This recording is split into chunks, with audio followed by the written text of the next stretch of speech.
আজকে যদি আমার মা বেঁচে থাকতো তাহলে কিন্তু আমার মা খুব রাগারাগি করতো, সাথে সাথে কিন্তু আমাকে ত্যায্য কন্যা করে দিত। কেন বললাম, চলো পুরো ভিডিওটা দেখতে থাকো, তাহলেই বুঝতে পারবে। আজকে বরকে বুঝিয়ে বাজিয়ে নিয়ে বেরিয়েছিলাম বিশেষ এক কাজের উদ্দেশ্যে। তার আগে সৌরভের আমাদের দোকানে একটু কাজ ছিল, সেটা কাজটা মিটিয়ে তারপর চলে গেলাম সেই কাজের দিকে। সেই কাজটা যে কি সেটা যদি তোমরা জানো, তোমরাও আমার উপর ভীষণ রেগে যাবে। তাহলে বলেই দিই কাজটা কি। আমার এই যে বড় বড় চুলগুলো দেখছো, এইগুলো আজকে কাটবো। আমার মা যদি আজকে বেঁচে থাকতো সত্যি আমাকে ত্যায্য কন্যা করতো। কেন বললাম জানো, কারণ আমার মায়ের আমার এই চুলগুলোই কিন্তু ছিল অনেক শখের। মানে আমি জন্মানোর আগে আমার মায়ের একটা মেয়ে সন্তানের খুব শখ ছিল, তার জন্যই মা মনসা ঠাকুরের কাছে মানসিক করেছিল তার জন্য একটা কন্যা সন্তান হয়, আর তার সাথে তার মাথায় যেন প্রচুর পরিমাণে চুল হয়।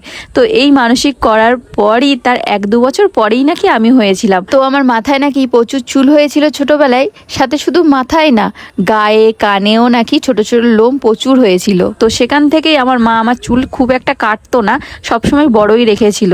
আর আমিও বড় হওয়ার পর সে তেমন কিন্তু চুল খুব একটা কাটিনি, সবসময় বড়ই পছন্দ করতাম।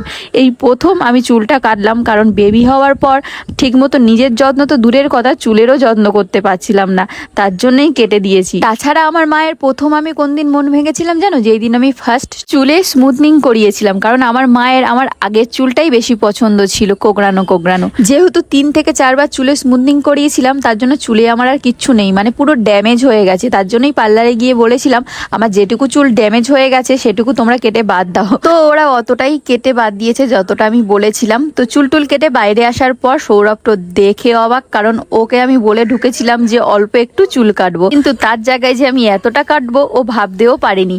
তো যাই হোক, চুল টুল কেটে আসলাম, টুকটাক কেনাকাটা ছিল সেগুলো করে খাওয়া দাওয়া করে বাড়িতে চলে আসলাম। শাশুড়ি মা বলো সৌরভ বলো, কারোরই কিন্তু আমার এই চুল কাটা একটুও পছন্দ হয়নি, সেটা তোমরা রিয়াকশনগুলো দেখেই বুঝে গেছো। তোমাদের কেমন লাগলো অবশ্যই কিন্তু কমেন্ট করে জানিও।